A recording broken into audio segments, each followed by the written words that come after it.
찬양대에 찬양하는 모습이 우리 천사들처럼 너무 아름답습니다. 우리 찬양할 때가 가장 아름다운 것입니다.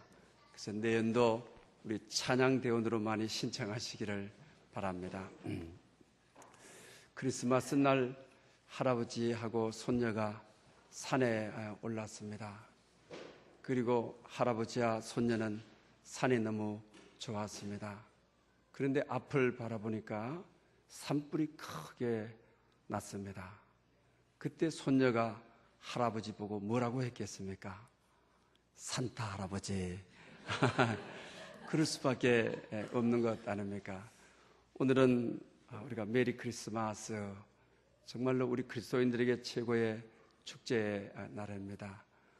우리 성탄을 축하합니다라고 한번 다시 전후좌우로 인사하십시다. 성탄을 축하합니다. 성탄을 축하합니다. 성탄을 축하합니다.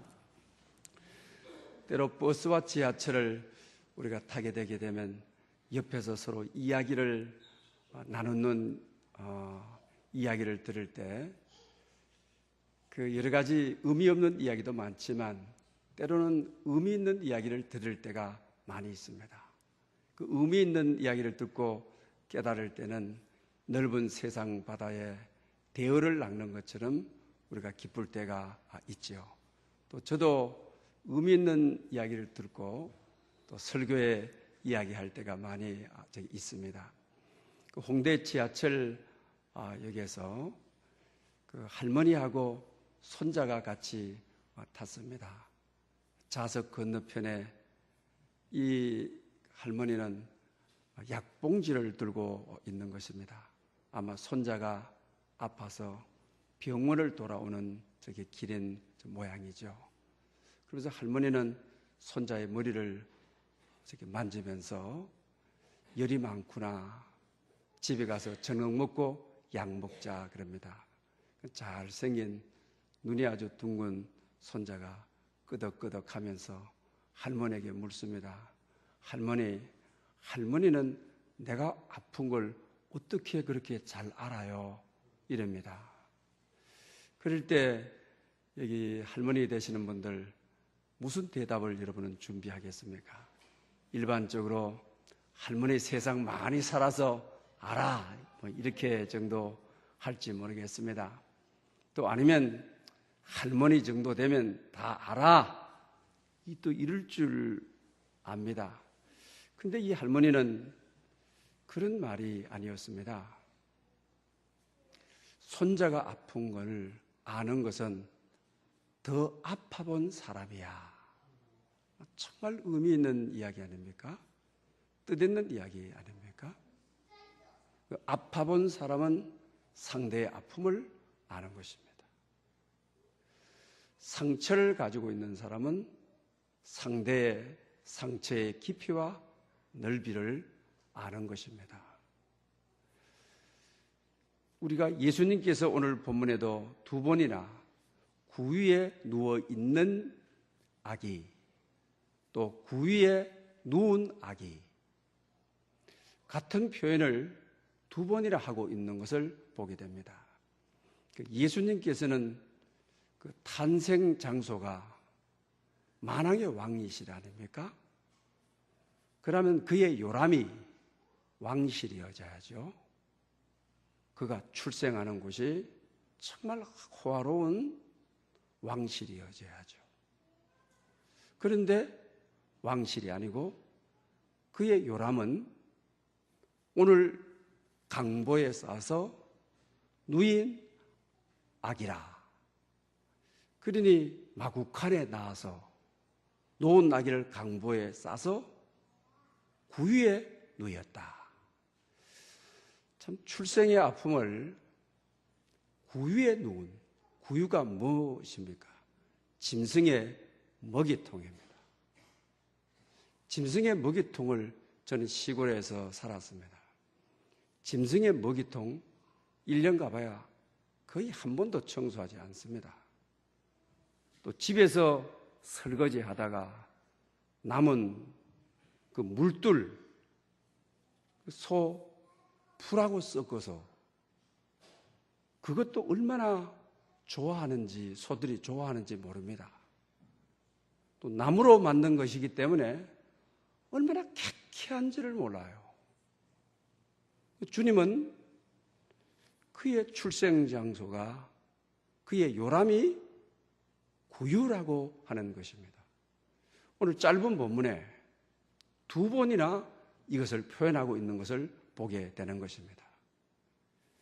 출생의 아픔을 경험해 본 분들, 또 출생이 해서 이게 마구간에서 출생하는, 오늘 어느 병원에 출생을 해도 이게 얼마나 우리 사회적으로 지금 논란이 돼가지고 국민적인 이슈가 되어서 대학병원에 애를 출생해도 이거 믿지 못하고 죽어서 오늘 이 사회가 얼마나 요동하는데, 그 구유, 그 짐승이 눕고 자는 마구간에서 나와서 강보를 싸서 눕혀놓기는 구유에 누여놨다.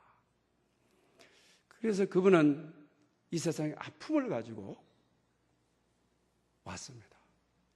그러므로 우리의 아픔을 아십니다. 그뿐만 아닙니다. 우리의 아픔을 치유할 수가 있습니다. 또 아픈 분은 아기를 기르면서 안 아프게 하는 지혜가 있습니다. 안 아프게 할 수가 있는 것입니다. 그런 의미에서 오늘은 특별히 왜 예수님은 구유에 오셨느냐, 그래서 오늘 말씀 제목을 구유에 누운 영광이라, 이런 제목으로 여러분에게 말씀을 드리려고 합니다.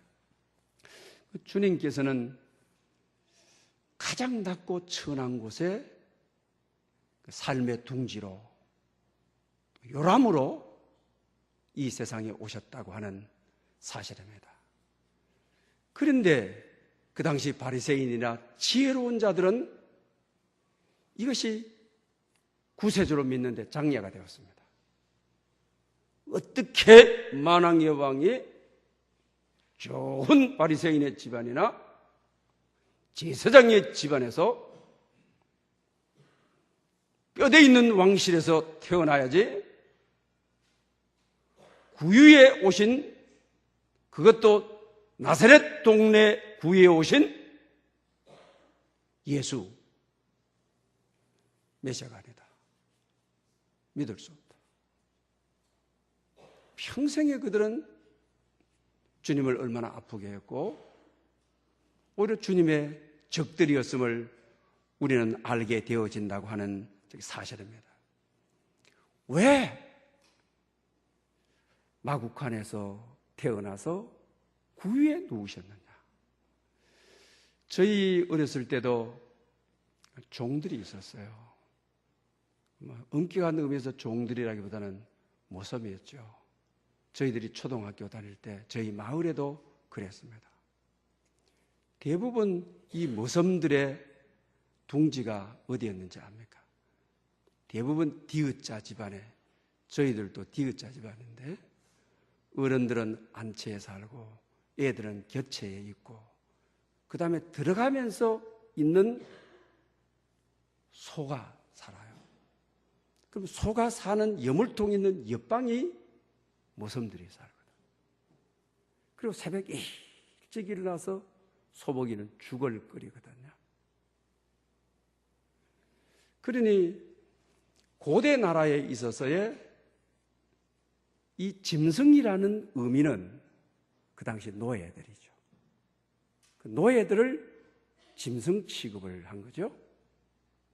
그래서 짐승하고 가까이 방이 있고 짐승을 거두라고 짐승 바로 옆에 있고, 그 짐승의 오물 냄새며 또 소 죽을 끓일 때 그 냄새가 얼마나 진동하는지를 모르는 것입니다. 짐승의 마구간이라고 하는 것은 짐승의 자리에 오셨다고 하는 것입니다. 노예의 자리에 오셨다고 하는 것입니다. 죄인의 자리에 오셨다고 하는 것입니다. 인간으로서 가장 낮아질 수 있는 최고의 낮은 자리에, 천한 자리에 오셨다고 하는 것입니다. 왜 그럴까요? 여러분은 이것이 복음이 됩니까? 아니면 예수 믿는데 장애가 됩니까? 여러분은 이것이 구원이 됩니까? 은혜가 됩니까? 아름다운 소식이 됩니까? 아니면 내가 짐승의 자리에 난 예수를 믿고 있다고 생각하십니까? 왜 그럴까요? 여기에 대해서 바울사도는 고린도후서 8장에 명확한 답을 주고 있는 것을 보게 되는 것입니다. 정말 이것은 주님의 탄생은, 구유에 오신 탄생은, 마구간에 출생하신 예수님은, 짐승의 자리에 오신 예수님은, 가장 낮고 천한 죄인의 자리에 오신 예수님은 아름다운 소식, 복음입니다. 우리의 영원한 기쁨이고 믿음의 대상이라고 하는 것입니다. 거기서 뭐라고 말하고 있습니까? 우리가 우리 주 예수 그리스도의 은혜를 알거니와, 먼저 은혜를 안다. 은혜를 알거니와, 그러면서 뭐라면 부유한 이로서 가난하게 되신 것은 그의 가난으로 말미암아 너희를 부유하게 하심이라. 할렐루야! 얼마나 놀라운 일입니까? 정말 부유한 자로서, 만왕의 왕으로서, 만주의 주로서, 정말 이스라엘 왕실의 요람으로 당당하게 박수받아가면서 왕실 어른들의 기대 속에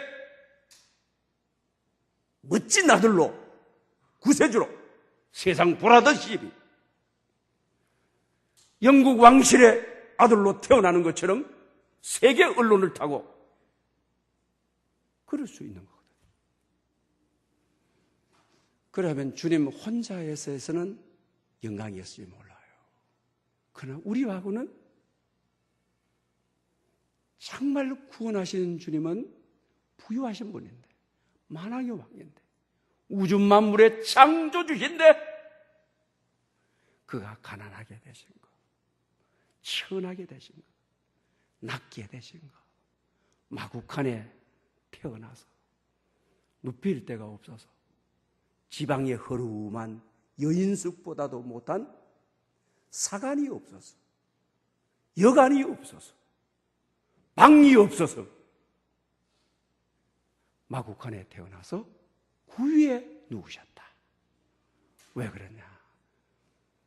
그의 가난으로 말미암아, 구유에 오심으로 말미암아 너희를 부유하게 제가 사해주고 하나님의 자녀가 되고 구원이 임하고 영광이 임하고 하늘나라를 상속받고 영혼을 선물로 받고 얼마나 우리를 부유하게 하시네. 오늘 성탄 예배에 참여하신 여러분, 정말 이것은 복음 중의 복음입니다. 저는 이 구유에 오신 사건을 생각할 때 얼마나 은혜가 되는지 모릅니다. 다음 성탄절이 돼도 또 이 말씀을 읽으면 은혜가 될 수밖에 없고 감격할 수밖에 없고, 여러분, 좋은 차 타다가 한 단계만 낮추어 타도 얼마나 사람들이 불편한지 모릅니다.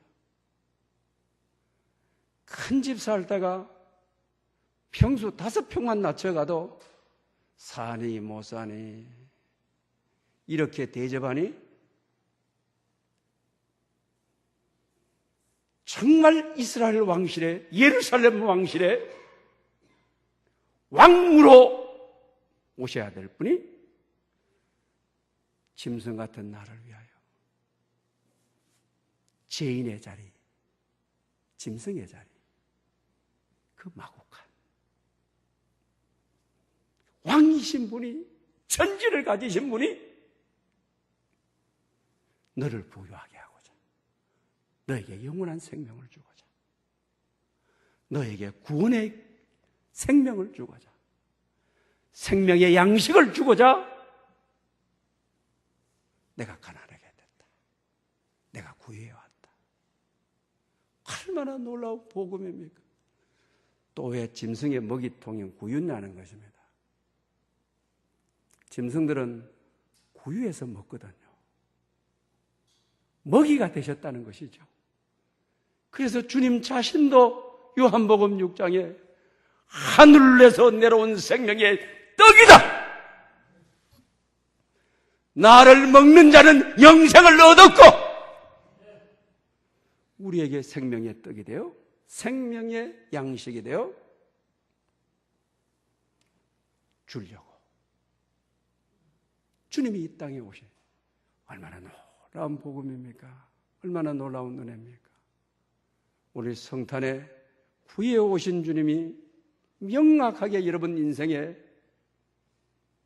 마음에 새겨지는 성탄의 의미를 분명히 아는 그런 은혜와 축복이 여러분에게 있으시기를 바랍니다.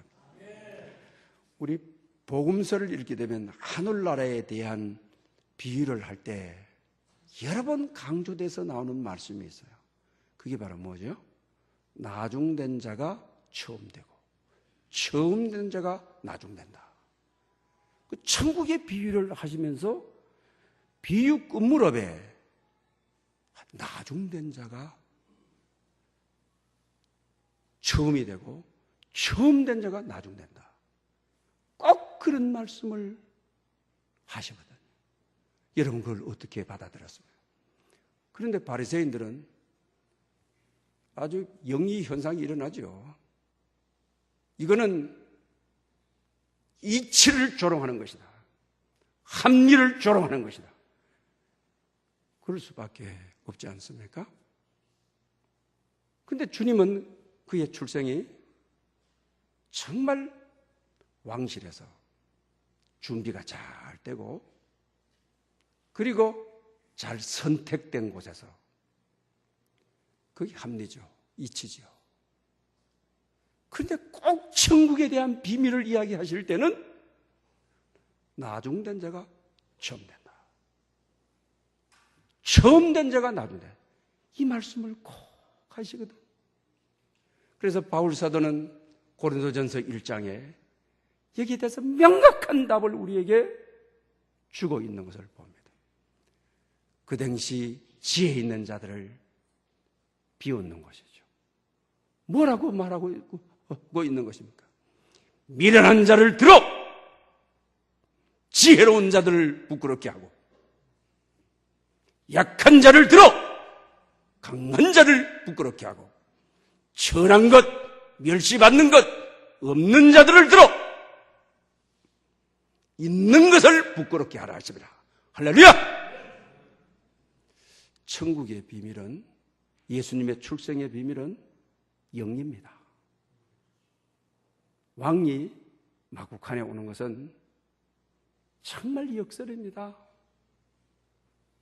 그러나 주님은 천국에 대해서 분명히 말씀하시기를 먼저 된 자가 나중되고 나중대가 먼저 된다고 하는. 그래서 마구간에 오신 예수를 오늘 많은 이들은 조롱하고 있습니다. 믿을 수 없다고 하는 것입니다. 그분이 구세주가 될 수 없다고 하는 것입니다. 그러나 정말로 이사야의 예언대로 이사야 61장 1절 이후에 그 예언이 아주 분명하게 나중된 자가 먼저 되는. 뭐라고요? 가난한 자의 아름다운 소식이 마음이 상한 자에게 곤침을, 포로된 자에게 자유를, 갇힌 자에게 노임을 선포하려 하심이라. 할렐루야! 진짜로 마구간의 인생들이죠. 그 당시 짐승 취급받던 사람들이죠. 죄인들이죠. 천국은 정말 이런 곳입니다. 마구간에 오신 주님을 볼 때 정말 우리가 겸손해야 되고 정말 낮아져야 되고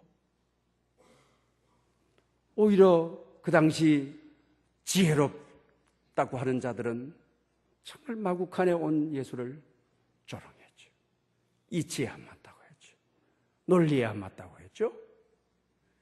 그러나 이사야의 예언대로 그의 영혼을 완전히 이루신 마구간에 오신 예수 그리스도, 구에 누우신 예수 그리스도,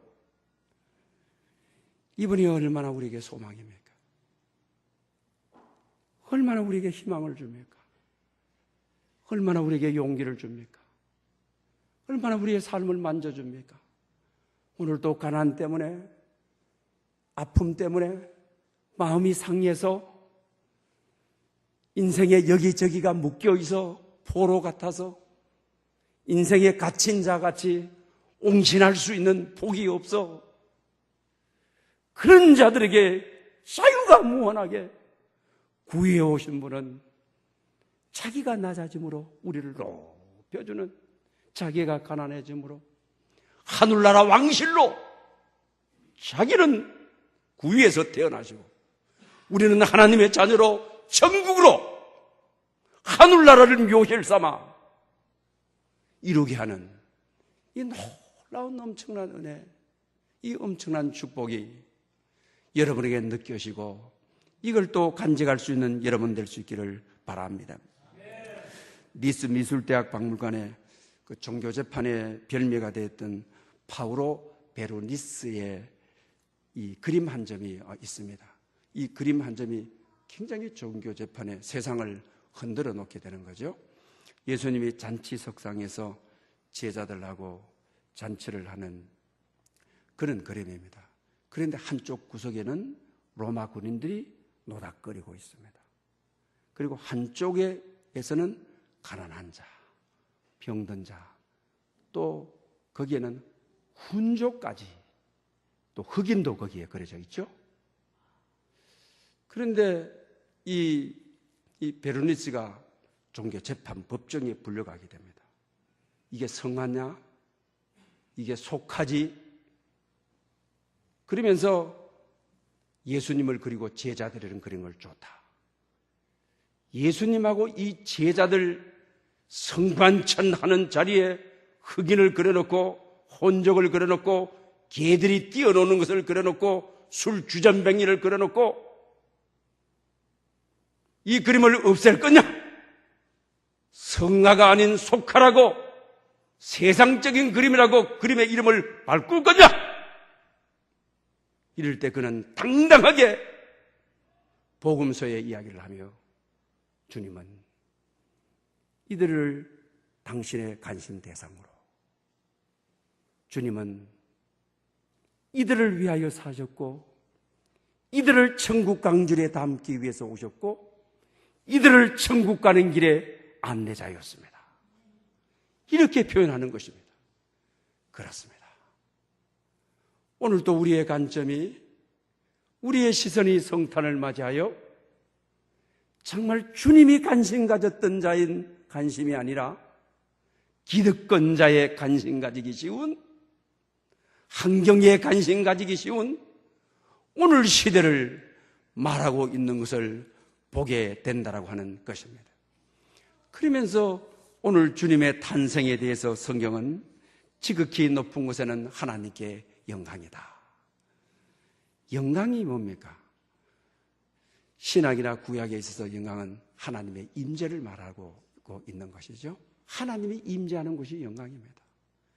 동방 박사들이 별을 보고 임재를 알고 마구간에 와서 경비하지 않습니까? 임재가 있는 곳이 하나님의 영광이고요. 모세도 떨기나무에 하나님을 봤다는 것입니다. 하나님의 영광이 임했다고 하는 것입니다. 베드로 역시 어제 누가복음 5장에 보게 되면 정말 주님을 만난 다음에 무릎을 꿇고 그러죠. 나는 죄인입니다. 나를 떠나소서. 왜 이러는 겁니까? 인간 예수진 줄 알았는데 눈을 뜨고 보니 하나님이 자기 앞에 서 있는 것이죠. 예수님이 하나님인 것을 알고 하나님의 영광이 임한 거죠. 하나님의 임재가 임한 것이죠. 하나님의 영광이 임하고 임재가 임하는 곳에 나는 죄인입니다. 나를 떠나십시오. 내 죄가 드러나게 되고 하나님의 긍휼을 요구하도록 되어 있고 예수님의 필요를 요청하도록 되어 있고, 이것이 바로 성탄의 의미인 것입니다. 이것이 바로 내 죄가 드러나 예수님이 필요한 주님의 구유에 태어난 탄생이 내 기쁨이고 내 소망이 되는 것이 메리 크리스마스인 것입니다. 이 성탄절에 주님의 영광이 임하고 주님의 임재가 임하여서 정말 주님을 확실히 알고 왜 나를 위해서 이 땅에 오시고 구유에 놓으셨는지 그 의미를 알아. 주님이 오신 것은, 성탄하신 것은 우리의 죄를 심판하고 죄 아래 있는 시름을 제거하고 죄 아래 있는 우리 인생의 고통을 제거하고, 성탄이 얼마나 놀라운 의미입니까? 얼마나 놀라운 기쁨입니까? 이런 기쁨이 여러분에게 있으시기를 바랍니다. 3.1 교회가 상당히 이슈가 되었습니다만, 그 송태근 목사님이 그 이후에 가셔서 참 좋은 의미로 3.1 교회가 잘 세워지고 있죠. 이 송 목사님이, 자기 동기인 목사님이 아들을 결혼하는데 주례를 해달라 그러더래요.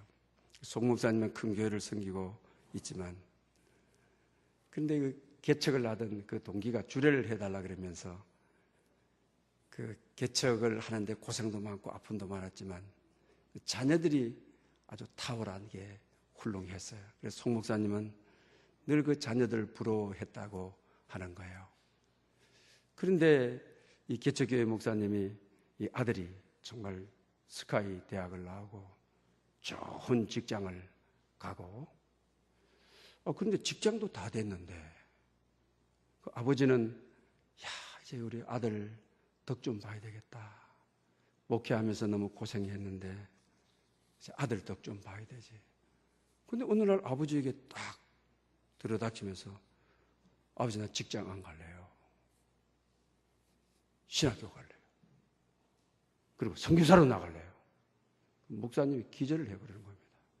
야, 난 너에게 희망이었는데 너무 물질적으로 어렵고 해서 너 이제 참 또 대학원까지도 나오고 그 많이 공부해놓고 또 사모님이 그 이야기를 하라고 더 난리를 내는 거예요. 왜 넣냐? 공부 못하는 둘째가 아니고 공부 잘하는 네가 왜 그러냐? 그냥 막 사모님이 그냥 며칠을 저리는. 근데 아들이, 아버지 기도 좀 해보고 이야기하세요. 아버지 기도도 안 하시고 자꾸 저 있는데 그러면 어떻게 하십니까? 라고 하니까, 그래서 3개월 동안 기도했는데 응답이 안 오더래요. 너무 서럽더래요. 왜? 너무 목회 굽이고 이마다 고생하는 거 생각하니까 이 아들 이제 당당한 이제 우리나라 대기업에 들어가가지고 이제 우리 가정도 우리 교회도 힘이 될 줄 알았는데 오히려 선교사로 가겠다고 하니까 뭐 사모님 그냥 쓰러지고 꼬부라지고 자기 자신도 어쩔 줄을 모르고, 그래서 너무 기도가 3개월 더 하겠다 했는데도 기도가 안 되더랍니다. 아들을 불러가지고 그랬대요. 야, 너 지금까지 그렇게 열심히 공부한 거 너 후회스럽지도 않나? 너 얼마나 열심히 공부해놓고 그 공부 아깝지 않느냐 하니까 아들이 이러더래요. 아버지, 하나님의 영광을 보니 아무것도 아까운 게 없습니다.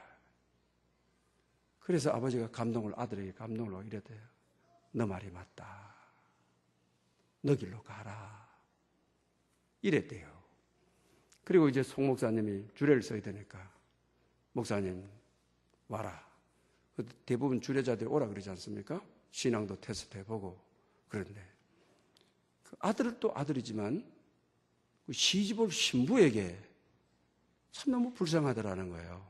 너 아버지 너 시아버지 될 사람 그렇게 고생하는 거 보고 너 그 집안에 들어가가지고 또 며느리 되려고 하느냐 하니까 참 마음이 야리고 아프더라는 거예요.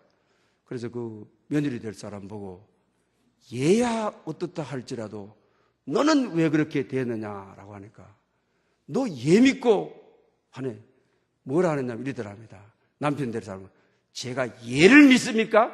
하나님을 믿지요. 이러더래요. 그러면 너무 감동을 받았다.